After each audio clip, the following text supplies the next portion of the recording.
গাজীপুরে আইন শৃঙ্খলা বাহিনীর আশ্বাস এবং অপারেশন ডেভিল হান্ট পর্যবেক্ষণের ঘোষণা দিয়ে 24 ঘন্টার জন্য কর্মসূচি স্থগিত করেছে বৈষম্য বিরোধী ছাত্র আন্দোলন। শনিবার দুপুরে বৈষম্য বিরোধী ছাত্র আন্দোলনের কেন্দ্রীয় সমন্বয়করা অংশ নিয়ে এই ঘোষণা দিয়েছেন। এদিকে দোষীদের ধরতে পুলিশি অভিযান চলছে জানিয়ে স্বরাষ্ট্র উপদেষ্টা বলছেন, দায়ীদের বিরুদ্ধে কঠোর ব্যবস্থা নেওয়া হবে। আরও জানাচ্ছেন আওয়ামী লীগের সাবেক মন্ত্রীর বাড়িতে বৈষম্য বিরোধী ছাত্র আন্দোলনের সদস্যদের নির্যাতনের ঘটনায় গাজীপুরে সকাল থেকেই ছিল নানা কর্মসূচি। ডিসি অফিসের সামনে অবস্থান নেয়ার পাশাপাশি জয়দেবপুরেও কর্মসূচি দেয় বৈষম্য বিরোধী ছাত্র আন্দোলন ও গাজীপুর মহানগর জাতীয় নাগরিক কমিটি।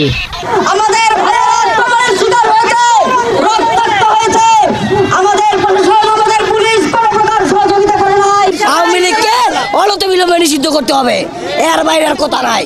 শনিবার দুপুরের পর এই কর্মসূচিতে যোগ দেন হাসনাত আবদুল্লাহ ও সার্জিস আলম। শুক্রবার রাতের ঘটনায় আইনশৃঙ্খলা বাহিনীর উদ্দেশ্যে কড়া হুঁশিয়ারি দিয়ে বলেন, রাতের মধ্যে অভিযুক্ত সহ গাজীপুরের আওয়ামী ফ্যাসিবাদীদের গ্রেফতার করতে হবে।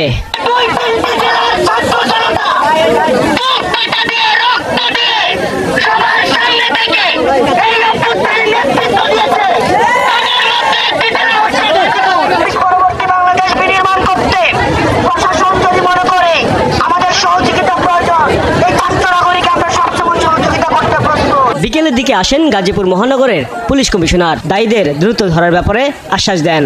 এরপরই কর্মসূচি শেষ করে আন্দোলনকারীরা।